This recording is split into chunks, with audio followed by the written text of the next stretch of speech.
SAC news ప్రేక్షకులకు అభిమానులకు నూతన సంవత్సర శుభాకాంక్షలు. సీనియర్ జనసేన నాయకులు, LIC rural branch agents union అధ్యక్షులు, సింగర్స్ ఫ్రెండ్స్ అసోసియేషన్ అధ్యక్షులు, కడియం మండలం కాపు ఐక్యవేదిక అధ్యక్షులు ఎన్నో సేవా కార్యక్రమాలు నిర్వహిస్తూ ఆపదలో ఉన్న వారిని ఆదుకుంటూ అందరితో స్నేహశీలిగా ఉంటూ మండల అభివృద్ధిలో తన వంతు పాత్ర పోషిస్తున్న కడియం మండలం వీరవరం గ్రామానికి చెందిన ఆదిమూలం సాయిబాబా గారితో ఎస్ఎసి న్యూస్ ముఖాముఖి. ఎస్ఎసి న్యూస్ ఛానల్ ప్రేక్షకులకు నమస్కారం. మా ఛానల్ ద్వారా గతంలో అనేక మంది ప్రముఖులను ఇంటర్వ్యూ చేసి వారి ద్వారా చాలా విషయాలను మీకు అందించడం జరిగింది. ఈరోజు మరొక ప్రముఖమైనటువంటి వ్యక్తిని మీకు పరిచయం చేయబోతున్నాం.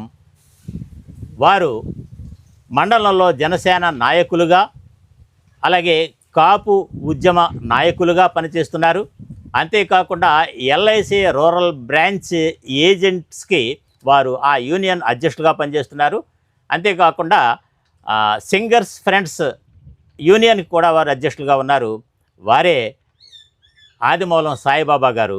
వారిని మీకు పరిచయం చేస్తాను. నమస్తే అండి సాయిబాబా గారు. నమస్తే అండి. ఎలా ఉన్నారు? ఫైన్ సార్, బాగున్నాను సార్. సార్, మీరు జనసేన నాయకులుగా ఉన్నారు. ఈ మండలంలో మీకు ఒక ప్రముఖమైన స్థానం ఉంది. అలాగే కాపు ఉద్యమంలో పాల్గొనడమే కాకుండా ప్రస్తుతం మండల కాపు ఐక్యవేదికకి మీరు నాయకులుగా, అధ్యక్షుడిగా కూడా ఉన్నారు.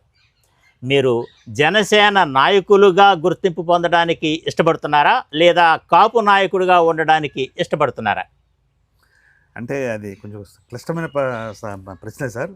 అయినా సమాధానం చెప్పక తప్పదు కాబట్టి, కామన్గా కాపు కులంలో పుట్టిన తర్వాత ఈ పార్టీలన్నీ పుట్టినాయి. నేను పుట్టింది కాపు కులం. ఈ కాపు కులంలో పుట్టినప్పుడు పార్టీ ఎటువంటిది అయినప్పుడు కూడా ఆ పార్టీకి సపోర్ట్గా ఈ కులం ఉపయోగపడుతుంది అనుకున్నప్పుడు ఖచ్చితంగా ఆ పార్టీకి నేను సపోర్ట్ చేస్తాను. అంటే మీరు కాపు నాయకులుగా ఉంటూనే జనసేన నాయకులుగా కూడా గుర్తింపు పొందడానికి ఇష్టపడుతున్నాను. అంతే సార్. మీరు ప్రజారాజ్యం పార్టీ స్థాపన జరిగినప్పటి నుంచి చిరంజీవి గారితో ఉండి ఆ పార్టీలో బాగా పనిచేశారు.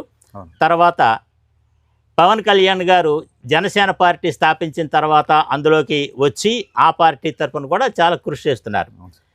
కాంగ్రెస్లో కూడా కొంతకాలం మీరు పనిచేశారు. ఆనాటి నాయకులకి మీరు చాలా ఆప్తులుగా ఉన్నారు.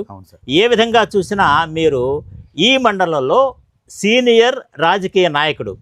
కానీ మీకు ఆశించినంత స్థానం లభించకపోవడానికి కారణం ఏమిటి?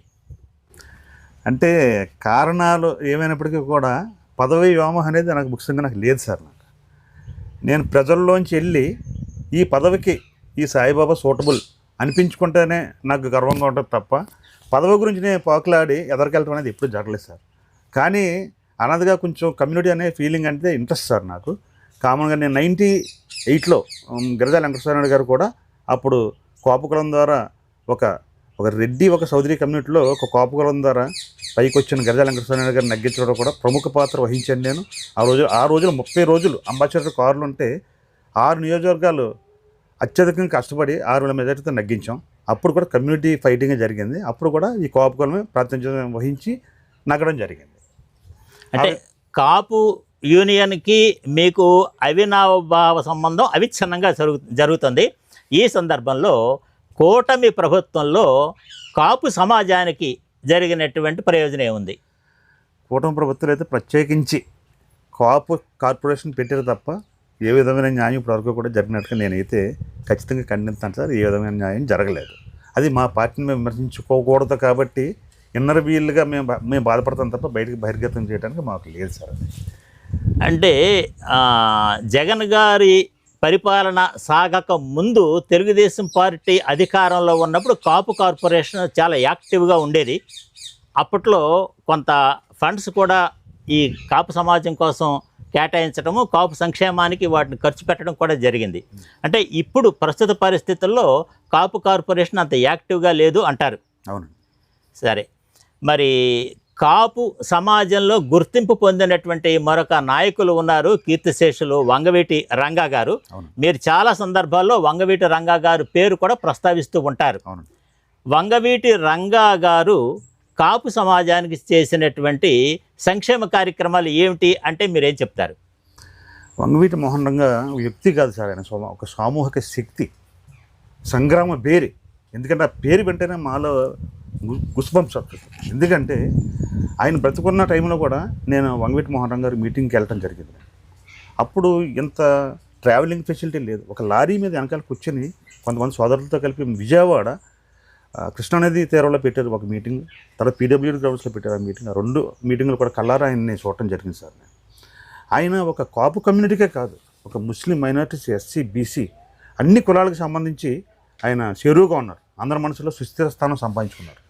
ఆ స్థానం సంపాదించుకున్న టైంలో ఒక బీసీల గురించి, ఒక ఇళ్ల స్థలాల గురించి పోరాటం జరిగినప్పుడే ఆయన అంతమొందించడం జరిగింది సార్. ఆయన అంతమొందించినప్పుడు కూడా అప్పుడు బీబీసీ అని ఒక సంస్థ తప్ప ఇంతలాగా సోషల్ మీడియా లేదు. అయినప్పటికీ కూడా ఒక 30 రోజుల పాటు మొత్తం స్తంభించిపోయింది సార్ ఆంధ్రప్రదేశ్. ఆ క్రమంలో మేము కూడా అమలాపురం ఇవన్నీ ఒక లోనా బండి వేసుకుని చూడటానికి వెళ్ళినప్పుడు అమలాపురం 42 బస్సులు దహనం చేయడం జరిగింది. అంటే అంత ఆగ్రహానికి గురయ్యారు కాపులు అప్పుడు. ఎందుకంటే ఆయన బ్రతుకుంటే ఇవాళ సీఎం క్యాండిడేట్ సార్ ఆయన. కానీ ఏంటంటే దురదృష్టవశాత్తు కాపులకు ఆ విధంగా సీఎం పదవి అనేది దూరం అయిపోయింది సార్. అప్పటి నుంచి అది అందరిని ద్రాక్ష కింద మిగిలిపోయింది సార్.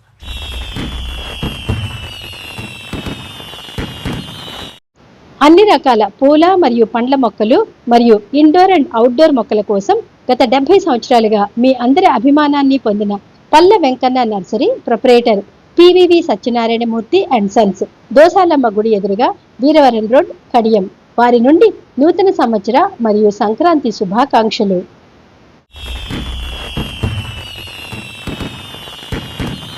మాధవరాయుడుపాలెం గ్రామ ప్రజానీకానికి, కూటమి నాయకులకు, కార్యకర్తలకు మరియు పరిసర గ్రామ ప్రజానీకానికి నూతన సంవత్సర మరియు సంక్రాంతి శుభాకాంక్షలు అందిస్తున్న వారు అన్నందేవుల వీర వెంకట సత్యనారాయణ చంటి, మాధవరాయుడుపాలెం గ్రామ సర్పంచ్. కడియం గ్రామ ప్రజానీకానికి, వైఎస్ఆర్సీపీ నాయకులకు, కార్యకర్తలకు మరియు పరిసర గ్రామ ప్రజలకు నూతన సంవత్సర మరియు సంక్రాంతి శుభాకాంక్షలు అందిస్తున్న వారు గిరిజాల వీర్రాజు బాబు, వైఎస్ఆర్సీపీ పార్టీ రాష్ట్ర కార్యదర్శి. కడియపులంక గ్రామ ప్రజానీకానికి, కూటమి నాయకులకు, కార్యకర్తలకు మరియు పరిసర గ్రామ ప్రజానీకానికి నూతన సంవత్సర మరియు సంక్రాంతి శుభాకాంక్షలు అందిస్తున్న వారు మార్గాని సత్యనారాయణ, ఏపీఐఐసి డైరెక్టర్, హరిహర మహాక్షేత్రం ఆలయ చైర్మన్. కడియం మండలం ప్రజానీకానికి, వైఎస్ఆర్సీపీ నాయకులకు, కార్యకర్తలకు మరియు పరిసర గ్రామ ప్రజలకు నూతన సంవత్సర మరియు సంక్రాంతి శుభాకాంక్షలు అందిస్తున్న వారు తాడాల విష్ణు చక్రవర్తి, వైసీపీ జిల్లా ప్రధాన కార్యదర్శి మరియు కడియం మండల JCS incharge, TVC charitable trust chairman.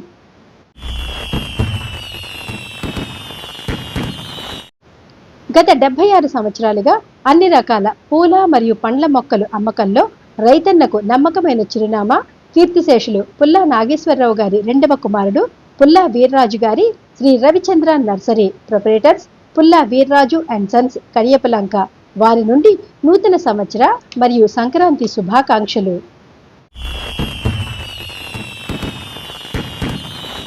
Kadiyam మండలం ప్రజానీకానికి, కూటమి నాయకులకు, కార్యకర్తలకు మరియు పరిసర గ్రామ ప్రజానీకానికి నూతన సంవత్సర మరియు సంక్రాంతి శుభాకాంక్షలు అందిస్తున్న వారు వెలుగుబంటి రఘురాం నాని, టీడీపీ మండల అధ్యక్షులు, కడియం గ్రామ ఉప సర్పంచ్.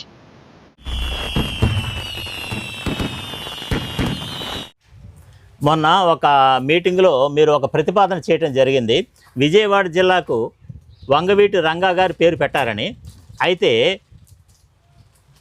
ఈ మధ్య కాలంలో ఒక వాదన ఒకటి వినిపిస్తుంది. ఏమిటంటే అండి, ఏదైనా ఒక జిల్లా ఆ జిల్లా రాజధాని పేరుతో ఉంటే బాగుంటుందో తప్ప వ్యక్తుల పేరుతో ఆ జిల్లాని పిలవటం అనేటువంటిది అది వ్యక్తి పూజ అవుతుంది అని కొంతమంది అభ్యుదయవాదులు అంటూ ఉన్నారు.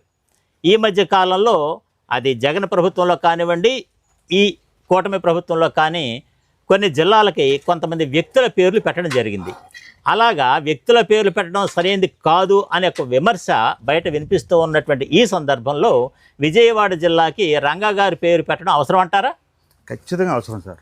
ఎందుకంటే ఆయన ఒక కాపు కులానికే కాకుండా, కృష్ణా జిల్లా కాకుండా యావత్ ఆంధ్రప్రదేశ్కి కూడా ప్రతి బీసీ, ఎస్సీ, ముస్లిం మైనారిటీ కమ్యూనిటీలో కూడా హృదయాల్లో సుస్థిరమైన స్థానం సంపాదించుకున్న వ్యక్తి.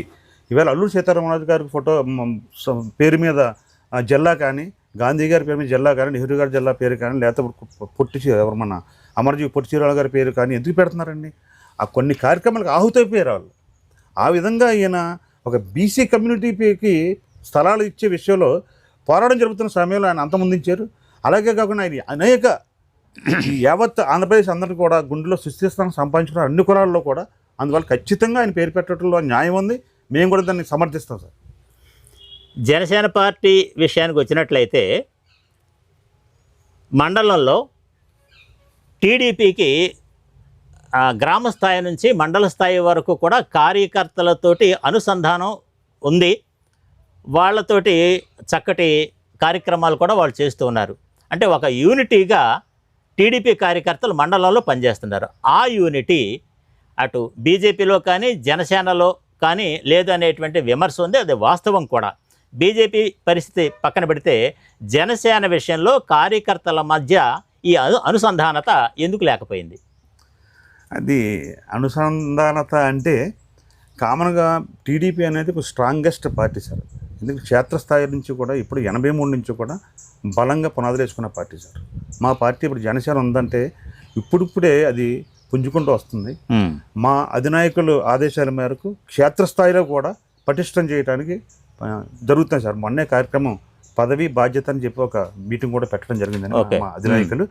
ఖచ్చితంగా మేము కూడా పునాది కట్టుకుని దాని మీద నిలబడి ఖచ్చితంగా సొంతంగా పోటీ చేసే దానిలో ముందుగా ఉంటామని చెప్పి తెలియజేస్తున్నాను. ఓకే అండి. ఇప్పుడు జనసేన పార్టీ ఆవిర్భావం నుంచి ఎలక్షన్స్ జరిగే వరకు కూడా కందుల దుర్గేష్ గారు రాజమండ్రి రూరల్ నియోజకవర్గానికి జనసేన పార్టీ తరఫున ఒక పెద్ద దిక్కుగా ఉన్నారు. వారి మీదే నమ్మకం ఉంచుకొని జనసేన నాయకులందరూ కూడా పనిచేశారు దిగువ స్థాయిలో. అయితే దుర్గేష్ గారికి నిడదవోలు కేటాయించడం వల్ల వారు అక్కడికి వెళ్ళిపోవడము, అక్కడ భారీ స్థాయిలో గెలుపొందడము, అంతేకాకుండా వారు మంత్రివర్యులుగా కూడా ప్రమాణ స్వీకారం చేయడం జరిగింది. వారు మంత్రి అయిన తర్వాత ఈ రాజమండ్రి రూరల్ నియోజకవర్గ పార్టీ విషయాలు పెద్దగా పట్టించుకోలేకపోతున్నారు, ఖాళీ లేకపోవటం వల్ల అనేటువంటి విషయం అందరికీ తెలిసిన విషయం. ఇలాంటి సందర్భంలో ఈ రూరల్ నియోజకవర్గానికి జనసేన తరపున ఒక కోఆర్డినేటర్ ఉండవలసిన అవసరం ఉంది, ఒక కోఆర్డినేటర్. కానీ ఆ కోఆర్డినేటర్ను కూడా నియమించుకోలేని పరిస్థితిలో జనసేన పార్టీ ఈ నియోజకవర్గంలో ఎందుకుంది? అంటే కోఆర్డినేటర్ అంటే ఇప్పుడు దుర్గేష్ గారు చాలా సౌమ్యులండి, మంచి అందరి హృదయాల్లో కూడా సుస్థిర స్థానం సంపాదించిన వ్యక్తి ఆయన. యాక్చువల్లీ ఇక్కడ రాజమండ్రి రూరల్లోనే ఆయన పోటీ చేయాలి. కానీ ఇక్కడున్న పరిస్థితులు కూటమి ఈ అడ్జస్ట్మెంట్ దృష్ట్యా ఆయన నిడదవోలు పంపడం జరిగింది. కానీ అప్పటి వరకు మేమందరూ కూడా ఆయన వెనకాలే ఆయన అడుగు వేసుకుంటూ ఇంచుమించుగా 14 నేనైతే 14 సంవత్సరాల నుంచి ఆయన వెనకాల ఉన్నాను సార్. ఆయనే చెప్పారు ఒకసారి, సాయిబాబా నాతో వనవాసం చేశారని చెప్పి. ఈవేళ కూడా నేను గర్వంగా చెప్తున్నా. నా గురువు గారు మా దుర్గేష్ గారే ఆయన వెనకాలనే ఖచ్చితంగా నడుస్తాను సార్. ఆయన ఏంటంటే ఇప్పుడు నిడదవోలులో నగ్గారు. నగ్గిన తర్వాత అక్కడ పార్టీకి న్యాయం చేయకపోయినా అక్కడ కూడా బ్యాడ్ డబ్బు పరిస్థితి. ఇక్కడ కడియం మండలం వదిలిపెట్టడానికి ఆయనకి స్వతారం ఇష్టం లేదు. మనసులో కడియం మండలం గుడి కట్టుకుని ఉంది ఆయనకు కూడా. ఈ రెండేళ్ల సంకట స్థితిలో ఆయన కూడా చాలా ఇబ్బంది పడుతున్నారు ఆయన కూడా. ఇక్కడేమో ప్రభుత్వంలోనేమో మీరు చూసుంటారు, ఆయన ద్వితీయ స్థాయి మామూలుగా మంత్రివర్గ స్థాయిలో వర్క్ చేసినట్లు ఆయన 2వ స్థానంలో ఉన్నారు ప్రజెంట్ ఆయన. అంటే కంటిన్యూ ఎప్పుడు కూడా పదవికి న్యాయం చేయాలని తపంతో కంటిన్యూ చేయటం వల్ల కొంచెం అందుబాటులోకి రాకపోయిన పరిస్థితి వాస్తవం అయినప్పటికీ కూడా మాకైతే చేతనంత వరకు మాకు ఏ ఫోన్లైనా ఎప్పుడైనా డైరెక్ట్గా ఫోన్ చేసినా ఈ కార్యక్రమం ఇది ఉందని చెప్పినా ఎప్పుడు స్పందించారు. ఆయన ఎప్పుడు మాకు అండదండగా ఉన్నారు, దాంట్లో ఎటువంటి ఇబ్బంది లేదు సార్. ఖచ్చితంగా కోఆర్డినేటర్ నియమించడం లేకపోతే ఆయనే మాకు కోఆర్డినేటర్గా ఉండటం జరుగుద్ది. దుర్గేష్ గారికి ఎప్పుడు హృదయంలో గూడు కట్టుకుని ఉంటాం. ఆయన వెనకాలే ప్రయాణం చేస్తాం. మా పవన్ కళ్యాణ్ ఆదేశాల మేరకు, పార్టీ ఇచ్చిన శిరోజ్ఞానం మేరకు మేము ఇప్పుడు ముందుకెళ్తాం సార్. జనసేన కార్యకర్తలు అందరూ మీలాగే చెప్తున్నారు, కానీ మండల స్థాయిలో మీకే కుమ్ములాటలు ఉన్నాయి అనేటువంటిది కూడా బహిరంగంగా వినిపిస్తుంది. మీరేమంటారు? అవును సార్, అది కుమ్ములాటలు అంటే అది పార్టీ క్రమశిక్షణ చర్యగా బయటికి మేము చెప్పుకోలేం. కానీ కొంత వెనకబడిన మాట అయితే మాత్రం వాస్తవం. నేను దాన్ని ఖచ్చితంగా చెప్పగలను నేను. కానీ రాష్ట్ర స్థాయిలో ఒక కూటమి ప్రభుత్వం కింద ఏర్పడి ఎలా ముందుకు వెళ్ళాలనే విషయం గురించి అయితే రోల్ మోడల్ అయితే కడియం మండలమే సార్. ఇక్కడే మనం 3 పార్టీలు కలిసి ఇక్కడ మనం పోటీ చేయటం, ఇక్కడ ఎలుగుబంటి వరప్రసాద్ గారిని ఎంపీగా నిర్మించడం కూడా జరిగింది సార్. దీన్ని రోల్ మోడల్గా తీసుకునే రాష్ట్రం అంతటా కూడా ఇంప్లిమెంట్ చేశారు. కామన్గా మాకు ఏమైందంటే ఇక్కడ 9 ఎంపీటీసీలు జనసేన కింద ఉన్నాయి, 4 ఎంపీటీసీలు టీడీపీ ఉన్నాయి. అయినా కూడా మేము ఒక ముందు అనుకున్న మాట ప్రకారం ఎంపీపీగా ఆయన చేయడం జరిగింది. ఇక్కడ మాకు బాధాకరమైన విషయం ఏంటంటే అన్ని విషయాలు మాకు చేస్తున్నారు, కానీ మీరు అన్నట్టుగా వాస్తవం అయితే మాత్రం మాకు జనసేనకి తగిన ప్రాతినిధ్యం లభించలేదని మాత్రం ఖచ్చితంగా నేను ఖండిస్తాను. ఆ విషయానికి బహిర్గతంగా మీకు చెప్పగలను. ఎందుకంటే మాకు నచ్చట్లేదంటే ఒక మీటింగ్ జరిగింది అనుకుందాం, ఆ మీటింగ్ జరిగినప్పుడు అందరికీ కబుర్లు వెళ్ళాలి. ఇప్పుడు కూటమి అనేది ఏమవుతుందంటే ఇక్కడ ఉండేది బుచ్చి చౌదరి గారు టీడీపీ ఎమ్మెల్యే కూటమి నాయకులు, ఆయన కూడా చాలా బాగా సపోర్ట్ చేసి మేము కూడా కష్టపడి ఆయన నగ్గించడం జరిగింది. అవును, కానీ ఆయన కూడా చాలా రోజులు మా ప్రతిదానికి కబుర్ వచ్చేది. ఈ మధ్యకాలంలో ఏంటంటే కొంచెం క్రమేణా కబుర్లు తగ్గటం, మాకు సరైన కమ్యూనికేషన్ గ్యాప్ రావటం, దీని మీద ఏంటంటే కొంచెం ఏర్పడిన మాట మాత్రం వాస్తవం. ఇదే ప్రశ్న చాలామంది మీ జనసేన కార్యకర్తలు అడిగినప్పుడు వాళ్ళు ముక్కుసూటిగా సమాధానం చెప్పలేకపోయారు, తడుముకున్నారు. కానీ మీరు ధైర్యంగా ఉన్న పరిస్థితిని ఓపెన్ చేశారు, మిమ్మల్ని అభినందిస్తున్నాను. తర్వాత ప్రస్తుత మండల జనసేన అధ్యక్షుల మీద మీ అభిప్రాయం ఏంటి? జమీ గారు మా పక్క గ్రామం దావిడిపల్లి వాస్తవ్యులండి. యాక్చువల్లీ వయసులో అయితే నాకంటే చాలా చిన్నవాడైనప్పటికీ కూడా ఆయనకి ఈ సరద్దర్ కాటన్ నర్సరీలో కూడా ఇంతకుముందు ఆయన కొంత అనుభవం ఉంది. ఆయనకి వ్యవసాయం మీద కూడా అనుభవం ఉంది. మంచి సౌమ్యులు, మంచి మిత్రులు నాకు ఆయన. కామన్గా నేను జమీ గారికి ఇచ్చే సలహా ఏంటంటే, మీరు యువత, జనసేన అనేది ఒక యువతకి పట్టం కట్టిన పార్టీ అది. అటువంటిప్పుడు మీరు ఏంటంటే దూసుకుని వెళ్ళిపోవాలి ముందుకి. అది ఆవేశంగా నేను చెప్తున్నాను అనుకోవద్దు, నా ఏజ్ రీత్యా నేను ఆవేశంగా మాట్లాడకూడదు. కానీ దూసుకుని ఎందుకు వెళ్ళిపోవాలంటే ఒక సమస్య ఉంది అక్కడ. మన పార్టీ ఆదేశాల మీద పవన్ కళ్యాణ్ గారు ఎక్కడైనా ఇన్సిడెంట్ జరిగినప్పుడు ఖచ్చితంగా అక్కడ వాళ్తారు ఆయన. అలాగే మనలోనూ కూడా మీరు స్పీడ్గా ముందు ఫస్ట్ స్టెప్ ఎవరు అక్కడ జనసేన ఆదుకుంది, ఇక్కడికి వచ్చింది జనసేన ఈ కార్యక్రమంలో ఇక్కడ మామూలుగా వచ్చి ఆదుకున్నారు, ఇక్కడ నష్టం జరిగింది అనే విషయం మీద మీరు స్పీడ్గా పనిచేసి ఉంటే జనసేన ఇంకా పటిష్టమయ్యి నెంబర్ 1 స్థాయిలో కడియం మండలంలో మీకు పైసా ఖర్చు పెట్టకుండా వచ్చే కార్యకర్తలున్న పార్టీ జనసేన. అందువల్ల ఖచ్చితంగా ఈయన యాక్టివ్ పార్ట్ తీసుకుని మరింత ముందుకెళ్ళి మంచి పేరు తెచ్చుకొని ఉన్నత పదవులు అధిరోహించాలని మనస్ఫూర్తిగా కోరుకుంటున్నాం జమీ గారిని.